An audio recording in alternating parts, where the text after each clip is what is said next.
All right, what's up, Dragon Brood? We're hopping in with a mono green list this time to take advantage of the new stuff from Lost Caverns of Ixalan, and we're going to go with dinosaurs. Also, I want to remind you, if you want to get all of these 5-minute deck techs, be sure to hit the like button, hit the subscribe button, because that's going to allow you to see all these, because we're going to put out a bunch over the next 2 days, so you have a bunch of deck lists ready to go whenever we get to the new set release next week.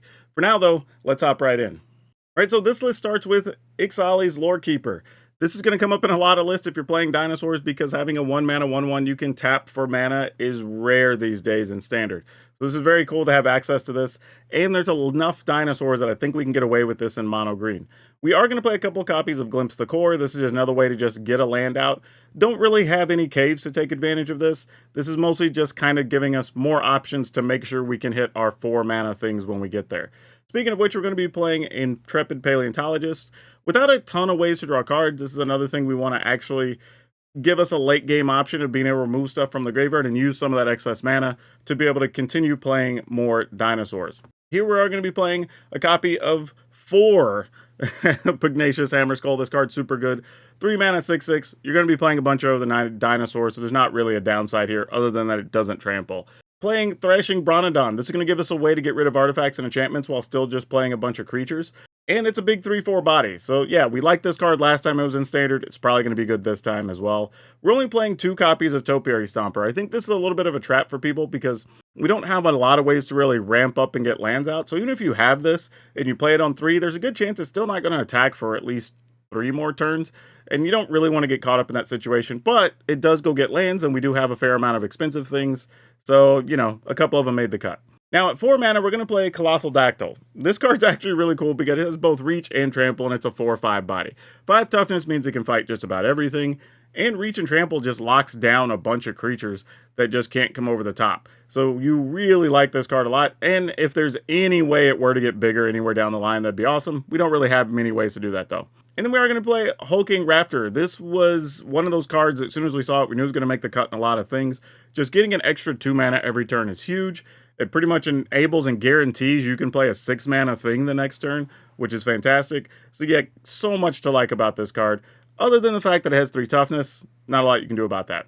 Now we have O'Hare Chasm Deepest Growth, and notably not a dinosaur. But that's okay. I think it's worth it to have the 1, mostly because this card actually does a lot by just letting you get a free creature and a free land if it connects. But even on the backside, all you have to have is 10 permanents to turn it back into a creature. So this is good because you can just leave it, and then if you get to a situation where you have just a bunch of land and maybe 1 or 2 mana creatures, great, turn it back into a creature and be ready to go the following turn. So not really a way to protect you against sweepers, but kind of, you know?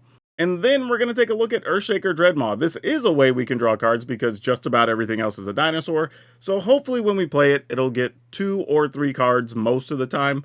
But we'll see how it works out in practice. Worst case scenario, it's a big 6/6 with Trample, and we like that.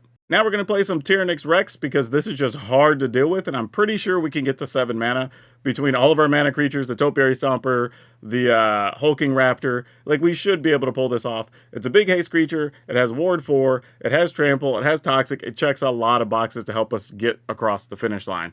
And we're going to be playing some Ghalta, Stampede Tyrant. Now, admittedly, we're only going to play 2 Ghaltas in this list because the reality is getting to 8, while nice, is not guaranteed we're going to have a lot of things in hand. Best case scenario is we would hit the Dreadmaw, get a couple of cards in hand, then maybe the next turn be able to play Ghalta and get a free creature. Or hold on to some things in hand, let your opponent sweep the board, then the following turn play Ghalta and just empty your hand and reload the board. But either way, we're only playing 2 copies. And then one other new card we want to take a look at here is Skullspore Nexus. This card we're probably going to be playing a lot of time for just 2 or 3 mana, but being able to get an extra creature every time your opponent kills one and just the same size or bigger is super fantastic. Now, admittedly, there's a lot of things that are exiling, so we know that's an issue, but on top of that, this does allow you to double the power of a creature. And since we have multiple things with Trample, that could be very good. That could be game ending on some of these cards because our Tramplers are like 6 and 8 power, which is kind of absurd. Or even funnier, if you just do it with Ghalta, that's 24 damage on an attack. Not saying it's going to happen very often, but it is one of those things that's at least possible. Like, if you play Ghalta, then you play this card, it only costs 2 mana, and then 2 more to double Ghalta's power, and that's kind of ball game. So, lots of fun stuff we can do here. This is one of those cards I think we're going to see a lot of, but it's not going to be the end all be all. It's just a good kind of backup plan if everything else doesn't go right.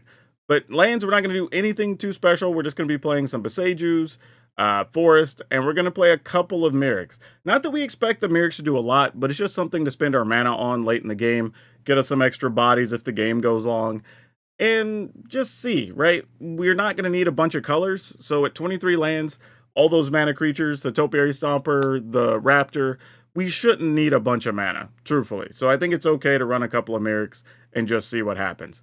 Now, I think Lost Caverns of Ixalan is bringing us a lot of sweet cards, so if you remember, if you want to get all of these 5-minute deck techs, be sure to hit the like button, be sure to hit the subscribe button, and if you want to get this sweet shirt, check out the links below for merchandise. Otherwise, I'll catch you in the next one. Have a good one.